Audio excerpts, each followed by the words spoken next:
سوات کی معاشرت میں تو ایسا کبھی نہیں ہوا کہ منگورا کے باہر جو ہے وہ آپ کو صبح کے 11 بجے 5 لاشیں جو ہیں بغیر سروں کے الٹی لٹکی ملیں اور ان کے اوپر پرچیاں لگی ہوں اور وہ ہدایت ہو کہ کوئی ان کو یہاں سے ہلائے گا نہیں، کیونکہ یہ ہم نے جو ہے مقام عبرت بنایا تمہارے لیے۔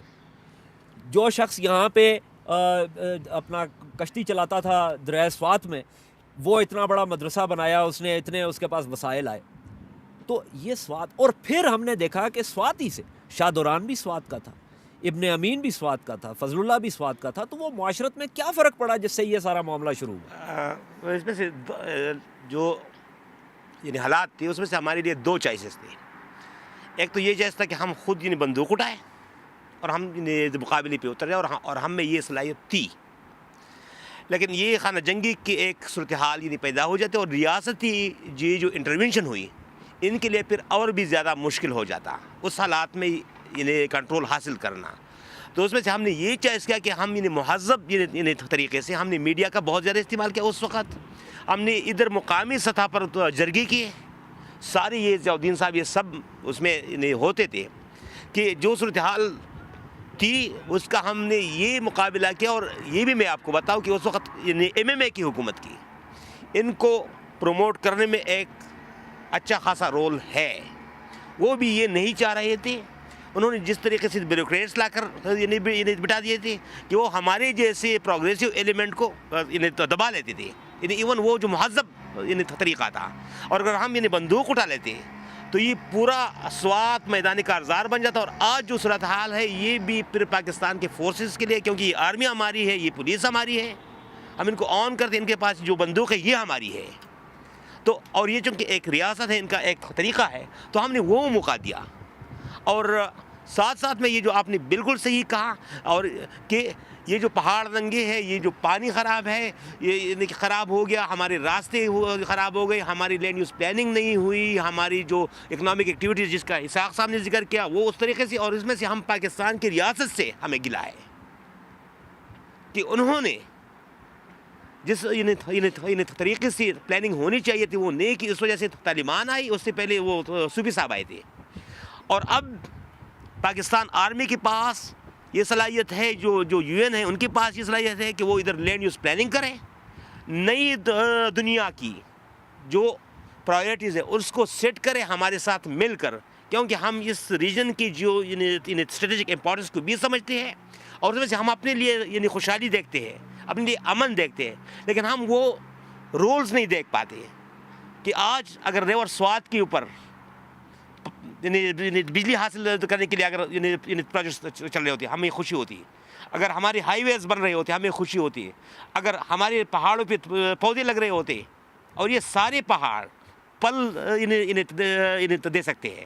یہ جو پہاڑ ہے یہ مٹی والے پہاڑ ہے، ہمارا کلائمیٹ جو ہے، اور اس میں سے ہمارے جوان بہت زیادہ رول ادا کر سکتے ہیں۔ تو ہم یہ چاہیں گے کہ ہم پیس کے ساتھ، سیکیورٹی کے ساتھ، ڈیولپمنٹ، اور وہ بھی لانگ ٹرم، اور وہ بھی نئی دنیا کی جو تقاضے ہیں۔ ہمارے سوات کا اپنا کلچر ضرور ہے لیکن وہ بہت اوپن ہے، وہ ایکسیپٹیو ہے اور بہت مہمان نواز ہے۔ ذرا ضیاءالدین صاحب کی طرف جاتے ہیں۔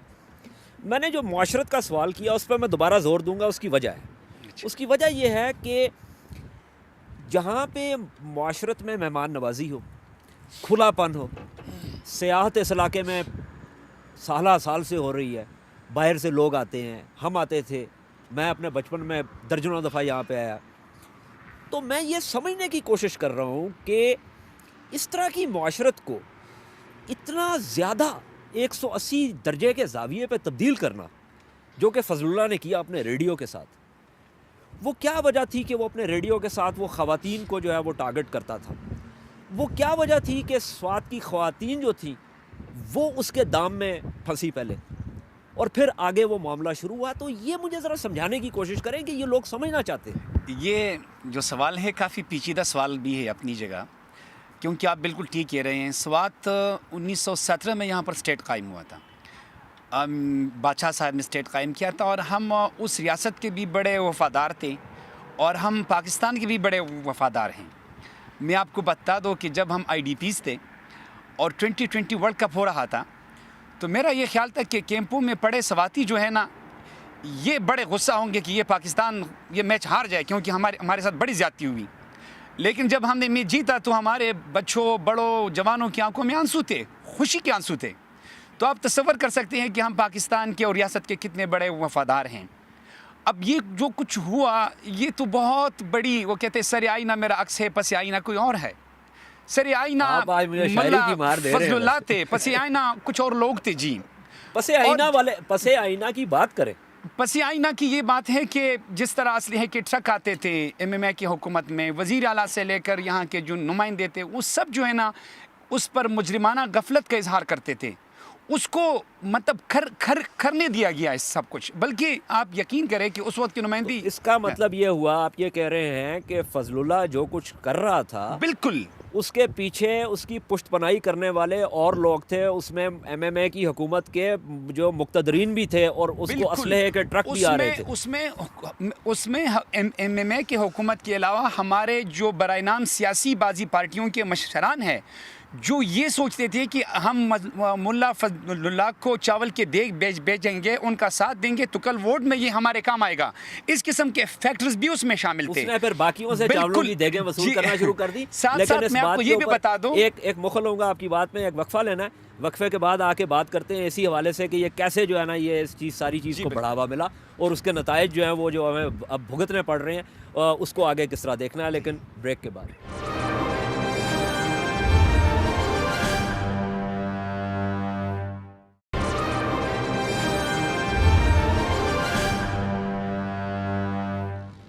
سیاسیات میں خوش آمدید. فضا گھاٹ میں بیٹھے ہوئے بات کر رہے ہیں سوات کے عمومی حالات کے بارے میں. ضیاء صاحب آپ کی بات میں مخل ہوا تھا، وقفہ لینا تھا.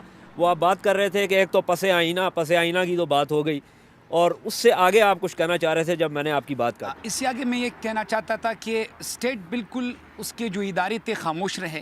اس وقت کے جو DCO تھے سید جاوید، بدنام زمانہ DCO، وہ ملا فضل اللہ کے گھر میں تو ملا فضل اللہ کے علاوہ وہ فقیر محمد بھی آیا کرتا. جی بالکل. اور آپ یعنی جس کے خلاف فوج باجوڑ میں لڑ رہی. ایگزیکٹلی بالکل. جی یعنی ایک دن ایسا کیا انہوں نے کہ اسکولوں کو DCO صاحب نے ایک سرکولر جاری کیا جس میں لکھا تھا کہ بچیاں جو ہے برقعے پہنیں، اور یہ اس لیے کہ یہ ان کا حکم ہے. مطلب لیکن میں قطع کلامی کر رہا ہوں. جی وہ جو جاوید حسن صاحب تھے ان کو لگانے میں یہ کہا تو یہی جاتا ہے کہ ANP کی صوبائی حکومت جو ہے ان کا مشورہ شامل تھا.